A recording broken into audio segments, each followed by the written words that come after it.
Boa noite a todos. Sejam todos muito bem-vindos a mais uma doutrinária desse mês de janeiro do ano de 2021, né? Enfim, chegamos a 2021, graças a Deus. Sejam todos muito bem-vindos. Então, nas quartas-feiras, nós temos o livro do mês, e nesse mês é o livro de Giovanni Borges. E a mim coube o estudo, né? Um bate-papo nosso aqui sobre o capítulo 13, intitulado Autoeducação. Outras pessoas já passaram por aqui falando sobre o livro, né? Alex, recentemente Eduardo, e a mim hoje esse capítulo Autoeducação. Então, como de costume, eu convido todos vocês a um breve momento de oração, de vibração, de acolhimento, para nós iniciarmos essa nossa conversa. Então, aqueles que se sentirem à vontade podem fechar os olhos. Eu vou colocar uma musiquinha aqui.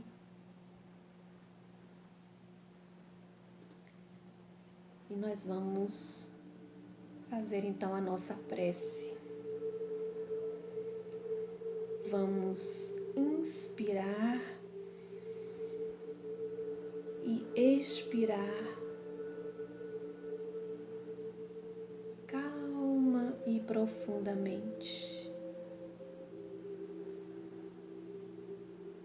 Vamos elevar nosso pensamento e vamos mentalizar a presença divina em nós, a proteção do Mestre Jesus, a inspiração dos bons espíritos, a companhia dos nossos anjos de guarda,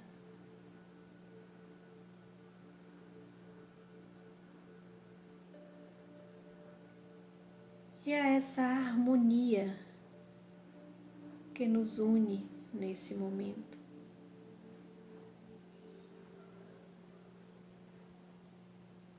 Nessa egrégora de luz que nós formamos, irmanados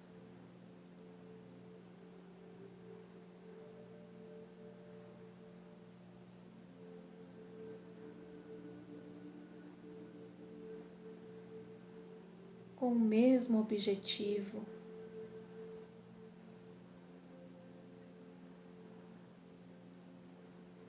e vamos agradecer por esse momento de estarmos aqui.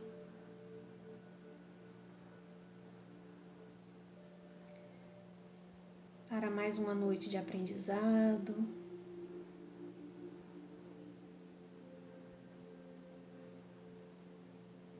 mas também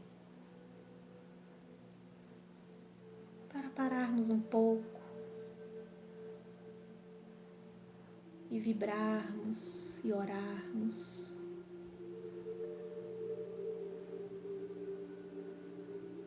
por todo esse nosso planeta que atravessa esse momento tão desafiador.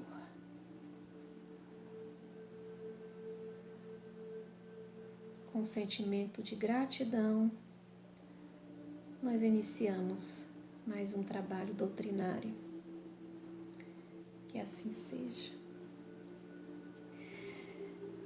Que assim seja, né? Que assim seja. Então, nós vamos falar sobre esse capítulo, autoeducação. Mas antes de adentrar mesmo no capítulo, eu queria compartilhar com vocês aqui como é que foi essa construção. Porque sempre que a gente recebe um tema, nesse caso não é uma livre escolha, né? Foi um tema dividido e a gente recebe, a gente não sabe com que queima vai ficar. Então, quando a gente recebe, já tá ali, Adriano, esse tema é seu, tá bom. Então, a gente sempre já imagina, né, um roteirozinho. Eu mesma penso assim, né, já penso num roteiro na hora que recebe aquele tema.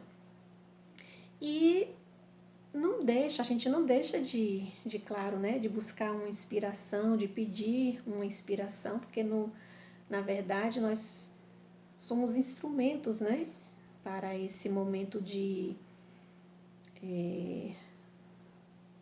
passagem mesmo, né, desse aprendizado, enfim. E como coincidências não existem, estava eu há 2 semanas atrás, pouco menos de 2 semanas, assistindo uma palestra e depois eu mudei e aí apareceu uma live do Congresso Espírita Paraibano. Como a gente sabe, é um marco já do calendário, né? Todo ano, início de janeiro, é o Congresso Estadual Espírita Paraibano. E por conta da pandemia, como o nosso também não aconteceu e não vai acontecer presencialmente, o deles também não aconteceu. Então foi feito um webinário. E o tema do congresso da Paraíba é renovando atitudes, né? Então, quando eu vi o tema, eu falei assim, olha, o título do livro é Tempo de Renovação, né? Nós estamos vivendo esse tempo também de renovação, de regeneração. E o tema do congresso de lá, renovando atitudes.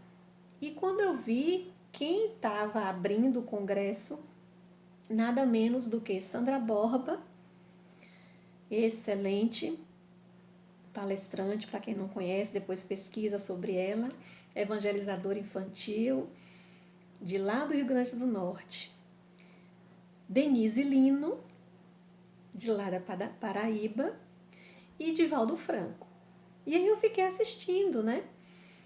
E eu falei, gente, nossa, é como realmente não é coincidência, não é por acaso, porque toda a fala deles, tudo a ver com o que nós vamos falar, né? E com o que trata o livro, enfim. Mas eu queria fazer um parêntese aqui sobre Denise Lino, porque ela esteve aqui em feira, né, há alguns anos atrás, eu não me recordo agora qual foi o ano, e foi naquele ano em que ela declamou aquele poema de Gibran sobre nossos filhos são espíritos, né? E naquele momento da Semana Espírita, eu estava fazendo parte da mesa como representante do CR 23, porque eu ainda morava lá em Senhor do Bonfim. E aí eu fui convidada. E depois a gente desce para poder assistir, né, ao palestrante. E aí eu passei a palestra toda assim, magnetizada com a fala dela. Eu não desviei o olhar dela momento algum. E ao final eu fui falar com ela e cumprimentá-la, né, pelo excelente trabalho, e ela me fez uma confissão. Ela disse, olha, eu passei a palestra toda me segurando no seu olhar, no seu magnetismo. E aquilo me emocionou, eu fiquei tão emocionada, porque ela contou, ela deu um depoimento que naquele momento ela estava com um ente querido muito doente, e realmente ela foi para ali porque não tinha como se desfazer do compromisso, né? Então ela proferiu a palestra muito assim emocionada e envolvida, né, com esse caso, né, de esse problema que ela estava passando, mas graças a Deus tudo deu certo. Então, por que eu estou compartilhando isso com vocês? Porque mais uma vez eu assisti um trabalho de Denise e apesar de ter sido via internet, eu fiquei imbuída desse mesmo sentimento e envolvida, né, nesse trabalho dela. E eu tenho certeza que vocês também têm esse mesmo sentimento, para a gente ver que não é pelo fato da gente estar fazendo um trabalho online que a gente não deixa de se emocionar, de se envolver, né? E da mesma forma que vocês sentem aí, nós sentimos aqui também, e como nós precisamos dessa energia de vocês aí do outro lado, nos sustentando, né? E aí, desculpem, e aí, Denise traz na sua fala sobre essa questão de renovar atitudes, a questão da transformação interior, né? Então eu vou trazer um pouquinho dessa fala dela para a gente começar essa nossa conversa sobre esse capítulo autoeducação, antes de entrar efetivamente no livro, mas que tem tudo a ver. Então ela diz que essa temática da transformação interior, ela é muito querida e muito acolhida na doutrina espírita. Por quê? Porque ela é o eixo central da mensagem do Cristo. Então, quando a gente observa a literatura espírita, nós vamos encontrar basicamente 3 expressões que vão fazer referência a essa transformação interior. A primeira expressão, a primeira colocação foi feita por Kardec e está no capítulo 17 do Evangelho, no item Sede Perfeitos, no item 4. Aquela famosa frase que nós espíritas conhecemos, né?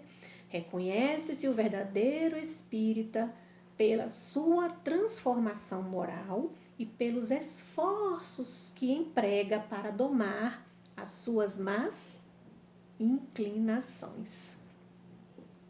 Então, Kardec, ele traz essa lucidez sobre os espíritas da época, porque existiam várias sociedades espíritas, né? Não era uma só.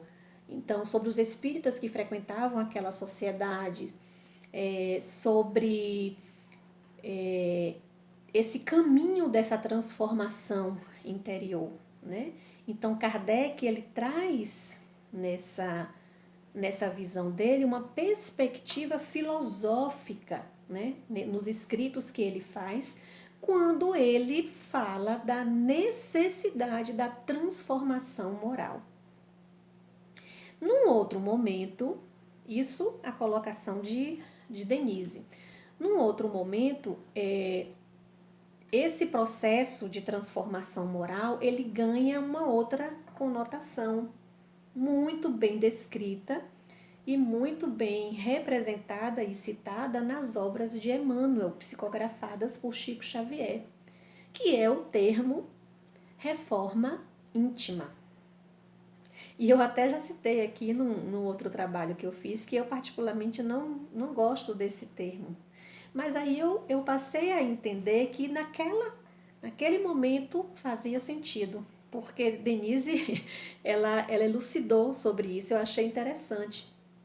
Porque como é importante a gente sempre contextualizar, né, as coisas quando acontecem.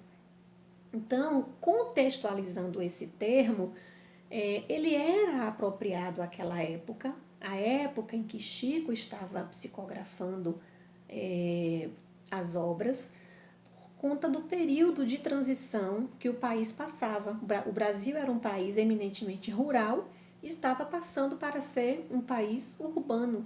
Então, naquele momento, havia muito o trabalho de manufatura, de conserto, né? Então, o termo reforma íntima caía muito bem nas obras, porque todos conheciam essa necessidade de se fazer um reparo, né? De se fazer a reforma. Já muito mais recentemente, na verdade não tão recentemente assim, mas mais do que os termos anteriores, vem nas obras de Joana de Ângeles, pela psicografia de Divaldo, a terceira expressão, que é o termo autodescobrimento. Então, esse termo é um termo que está em sintonia com a ciência espírita, particularmente com a psicologia à luz do espiritismo. Então, as obras de Joana, elas nos situam nessa perspectiva de fazermos brilhar essa nossa luz interna que há em nós, né? Não à toa, Joana utiliza também a expressão, mais recentemente, autoiluminação, não é? Nas suas obras. Então, esses termos, na verdade, eles estão interligados, né? Eles querem dizer a mesma coisa, mas foram utilizados em contextos, em momentos diferentes, né? E querem dizer esse processo de autoeducação, que nós vamos falar, já estamos falando. Então, cabe destacar ainda uma questão de O Livro dos Espíritos, também bastante conhecida de todos nós, que traz um relato de uma pessoa que viveu esse processo de autotransformação ou autoeducação, né? Que é o título do capítulo que nós estamos falando, que é a questão 919 de O Livro dos Espíritos, com o relato de Santo Agostinho. E aí Kardec pergunta aos espíritos qual o meio mais prático tem o homem de se melhorar nesta vida e de resistir à atração do mal. E aí Santo Agostinho responde, um sábio, os espíritos respondem, né? Um sábio já vô-lo disse, conhece-te a ti mesmo. E aí Kardec, com a sua sabedoria, o seu bom senso, pergunta novamente na 919A, conhecemos toda a sabedoria desta máxima. Ou seja, Kardec disse assim, não, isso aí a gente já sabe que o caminho é esse, né? Até porque toda aquela inspiração, né, do Livro dos Espíritos, da própria obra, em Sócrates, em Platão, né? Kardec diz, olha, a gente já conhece isso aí. Agora, olha a frase que Kardec usa. Porém, a dificuldade está precisamente em cada um conhecer-se a si mesmo. Qual o meio de consegui-lo? Ou seja, Kardec diz que não, a gente já sabe que é a gente se conhecendo, mas aí é que está a dificuldade. Então, o próprio Kardec já deixa muito claro na sua pergunta que não é um processo simples, né? É um processo desafiador, esse processo de nos conhecermos. E aí vem a resposta de Santo Agostinho, nos dizendo que nós devemos fazer o que ele fazia enquanto esteve vivo aqui. Então, comprovadamente, é a experiência de alguém que viveu aquilo, né? Ele não falou da boca para fora, ele fazia aquilo. Que quando ele deitava, ele passava em revista, né? Tudo que ele fez durante o dia, e ele perguntava se alguém tinha algum motivo de se queixar dele, aquela lista que a gente já conhece e que inspirou Kardec a escrever o texto do Homem de Bem no Evangelho segundo o Espiritismo, certo? E aí a gente entra efetivamente no capítulo do livro, deixa eu olhar ali o tempo, para a gente não se estender tanto, no capítulo do livro. E o capítulo do livro, ele já começa com um chamado, porque ele traz uma frase de Pestalozzi. Nós sabemos que Kardec ele foi discípulo de Pestalozzi. E aí ele começa dizendo assim: tens tudo dentro de ti próprio. No mais íntimo do teu ser residem as faculdades que Deus te deu para que te sirvas sempre delas. Então, olha o que o autor coloca. Já abre o capítulo colocando para a gente essa frase de Pestalozzi, para um recado para a gente. Ou seja, esse processo de autoeducação não vai ser um movimento de fora para dentro. É de dentro para fora. Porque está tudo aqui. Está tudo dentro de nós. Nós somos centelhas divinas. Nós somos co-criadores. Nós somos parte da criação. Então está tudo aqui dentro. Então esse processo de autoeducação é um mergulho interior. É nós irmos tirando as camadas, as cascas que nós adquirimos, né, com o passar do tempo. E esse tempo, ele vem de lá de outras encarnações, porque fica tudo gravado no nosso perispírito. Então, esse processo de autoeducação, o autor já diz, está tudo dentro da gente. É preciso fazer esse mergulho interior.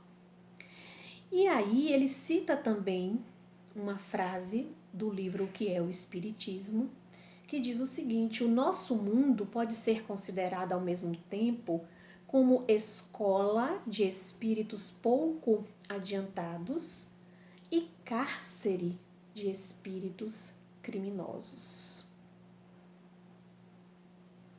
Então nós temos que saber que esse mundo aqui nós vamos encontrar de tudo. Ele pode ser uma escola de espíritos pouco adiantados e cárcere de espíritos criminosos. E nós podemos nos encaixar em uma ou em outra, né? Eu prefiro me encaixar como escola de espíritos pouco adiantados. Nós encararmos que isso aqui é uma escola, né? Termos essa ciência de que aqui, como diz Haroldo Dutra, né? Aqui é o nosso Enem, né? Aqui é a nossa escola, é a nossa prova. E aí o autor segue, ele vai dizer que nós estamos aqui encarnados, né? Para termos o aperfeiçoamento intelecto-moral, né? E que isso deveria ser a nossa preocupação máxima. Mas isso não acontece. E aí ele vai dizer por que não acontece. Não acontece por várias circunstâncias. Primeiro porque nós vivemos a nossa fase de infância, né? Então, quando a gente vive a fase da infância, o nosso espírito ele se constringe, né? Então, a gente vai precisar dessa preparação e do desenvolvimento do nosso instrumento físico, né? E, ao mesmo tempo, as nossas faculdades vão retornando paulatinamente. E aí, depois, ele coloca que vem a predominância de interesses imediatistas. Por quê? Porque a gente vai crescendo, a gente vai se envolvendo na vida adulta, a gente vai assumindo responsabilidades e aí vão aparecendo as preocupações econômicas, familiares, sociais, ambientais e acabam sufocando os objetivos maiores. E, finalmente, ele coloca por que a gente não tem essa máxima de que deveria ser o desenvolvimento intelecto-moral a nossa prioridade. Finalmente, por conta da ausência e esclarecimento a respeito de si mesmo, da sua natureza, do seu destino, das leis naturais ou divinas estabelecidas pelo Criador. É um estado de atraso que subtrai ao espírito a percepção das reais dimensões dos problemas do ser. E isso ele coloca justamente já elucidando esse papel da doutrina espírita. Então é esse o papel da doutrina espírita para nós, que nós adentramos buscando justamente isso, né? Esse conhecimento acerca de nós mesmos. Quem somos? O que estamos fazendo aqui? Para onde vamos? Qual é a nossa essência, né? Então, é por isso que a doutrina espírita, ela é uma doutrina eminentemente educadora. Porque, primeiramente, ela educa o ser. É esse processo da nossa autoeducação, né? Porque o próprio livro coloca que, desde o selvagem ao mais civilizado dos seres humanos, todos são espíritos imortais com o mesmo potencial natural. A diferença entre os indivíduos não é de essência, e sim de grau evolutivo. Então, todos nós temos a mesma essência. Estamos mergulhados nessa mesma essência. Mas cada um de nós está num nível diferente. E cabe àqueles que estão num nível mais superior ajudarem aqueles que estão no nível mais inferior. Trazer, puxar. Num exemplo mais simplório, né? Eu estou querendo dizer, os espíritos, nós encarnados que temos mais o desenvolvimento intelecto, moral, cabe a nós trazermos aqueles que não têm, né? E num país tão desigual quanto o nosso, né? Como fica evidente isso? Como fica evidente isso? Todas essas desigualdades, todas essas diferenças e toda essa discrepância nesse processo de autoeducação, porque nem todos têm as mesmas chances, né? De ter esse mergulho, desse autoconhecimento. Nós não partimos do mesmo ponto, né? Se fosse uma corrida de igual para igual, né? Em que nós partimos do mesmo ponto, aí seria justo, né? A gente achar, não, a gente vai na frente, é pelo nosso próprio esforço, sim, é pelo nosso mérito, é pelo nosso esforço, mas também há de se considerar que aquele outro não partiu do mesmo ponto. Ele partiu de um ponto lá atrás, então ele está em desvantagem. Então ocorre isso muito claramente no nosso país, infelizmente, né? Nossa, o tempo voou, né? Mas vamos finalizar. Então, o conhecimento da doutrina espírita, dos princípios da doutrina espírita, ele vai trazer para nós esse conhecimento, vai nos mostrar a nossa verdadeira natureza, que é essa natureza essencialmente espiritual.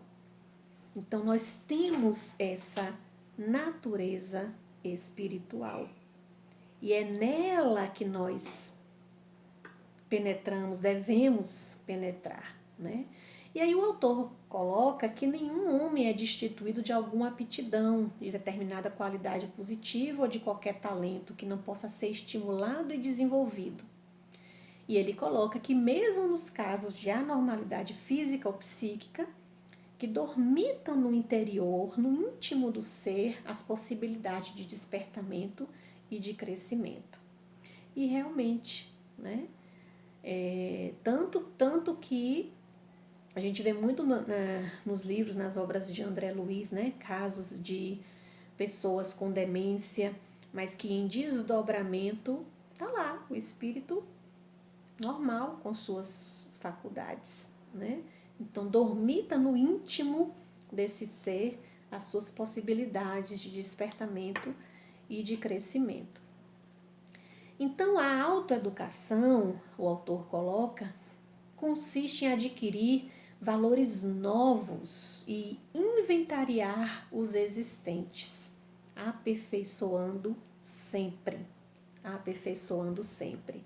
Por isso é importante esses momentos, né, que nós vivemos momentos de muito aprendizado, de estudo, porque tudo isso faz nós mergulharmos nesse processo de autoaprendizado, de autoeducação. O tempo está voando aqui, deixa eu colocar a minha lupa.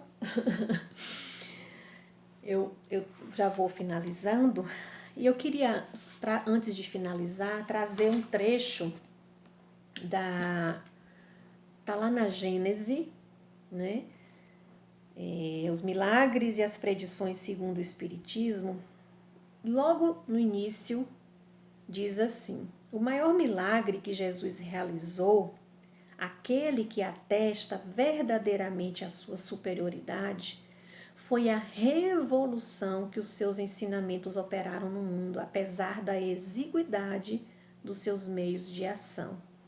Se, em vez de princípios sociais e regeneradores fundados sobre o futuro espiritual do homem, Jesus só tivesse para oferecer à posteridade alguns fatos maravilhosos, hoje talvez apenas o conhecêssemos de nome. Que maravilha, né? Então, a nossa contribuição nesse processo é justamente nos aperfeiçoarmos enquanto espíritos nesse processo de autoeducação. Mas cabe a nós também ajudarmos quem está à nossa volta, a quem não tem essa mesma condição. Um exemplo que eu queria trazer desse processo de autotransformação foi trazido também na fala de Denise Lino. É o exemplo de Pedro. Inclusive ela lançou um livro sobre Pedro, que é esse aqui, Humano, Demasiado Humano, a transformação moral de Pedro, né? Então quem puder adquirir o livro, tem na livraria, eu peguei lá. Inclusive Eduardo disse que vai ser feito um trabalho com Denise, né? Em breve, não sei se é algum seminário, alguma coisa assim. Então, Pedro foi um grande exemplo dessa transformação. E logo no prefácio, ela diz: conversão, a busca de todos nós, dar sentido à vida, ressignificar a existência. Saber verdadeiramente o que é converter-se, como se realiza, é essencial. E aí o livro, ele traz justamente esse processo de conversão de Pedro. Quando foi que Pedro se converteu? Eu não vou dar spoiler, né? Mas é um grande exemplo. Nós conhecemos a história de Pedro. Nós sabemos com o quanto ele era chucro, né? Resistente, e quem ele se tornou. Então ela faz esse trabalho trazendo também baseada nos textos de Amélia Rodrigues, psicografados por Divaldo Franco, nos contos, né? Então ela faz essa comparação dos contos de Amélia com o Novo Testamento, né? Um exemplo desse processo de autoeducação. para finalizar, finalmente finalizando,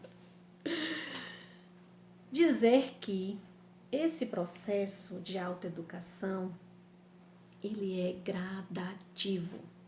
Ele não acontece, assim, como um passe de mágica. Ele é gradual. E ele é tão gradual que a própria doutrina espírita diz que a gente não faz tudo numa só encarnação, né? Tanto é que a gente volta, porque a reencarnação por si só já é um processo educativo. Mas nós podemos aproveitar ao máximo a nossa encarnação, né? Nem que seja já fazendo uma pequena mudança. Então eu quero finalizar com um trecho da fala de Sandra Borba, nesse congresso que eu assisti da Paraíba, que ela fala sobre o processo, que tudo é um processo. E aí ela traz a passagem do Evangelho, que está lá em Marcos, que diz que primeiro a erva, depois a espiga e por último o grão cheio na espiga. Então, tenhamos também compaixão com esse nosso processo de autoeducação, né? Não nos cobremos tanto, não exijamos tanto de nós mesmos. Vamos fazendo tudo a seu tempo. Primeiro a erva, depois a espiga, por último o grão cheio na espiga. Tenhamos essa paciência desse processo, mas é preciso agir, é preciso ação, tá bom? Então, muito grata por vocês estarem aqui conosco, por terem compartilhado desse momento de aprendizado. Daria, assim, um seminário a gente falar sobre isso. Muito grata por esse envolvimento. Então, vamos mais uma vez, né, para finalizar, fazer a nossa prece. Quem se sentir à vontade, mais uma vez, fechar os olhos. Então vamos, Jesus amigo,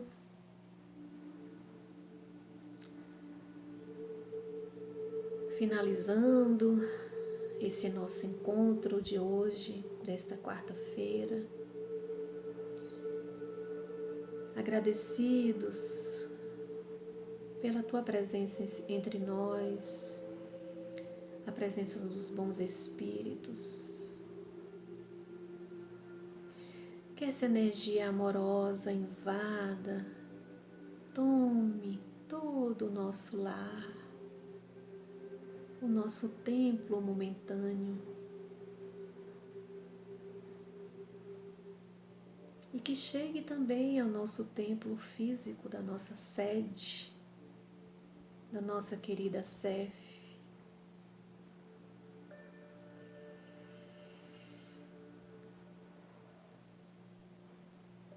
Que essa vibração amorosa, ela se expanda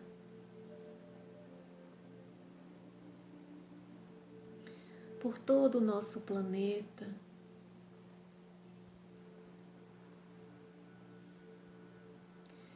que ela se irradie em torno daqueles que estão hospitalizados nesse momento,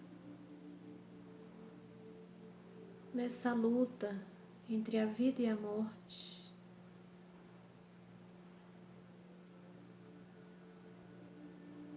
Nesse quadro da pandemia.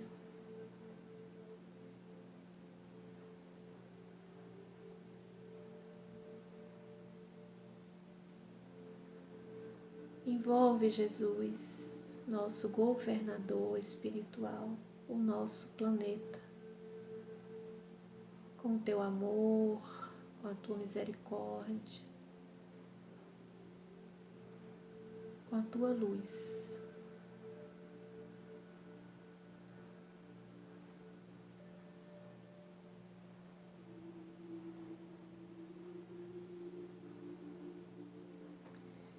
assim seja.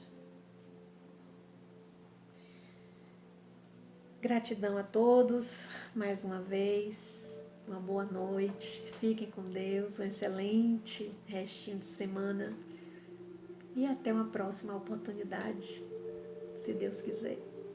Um abraço, boa noite.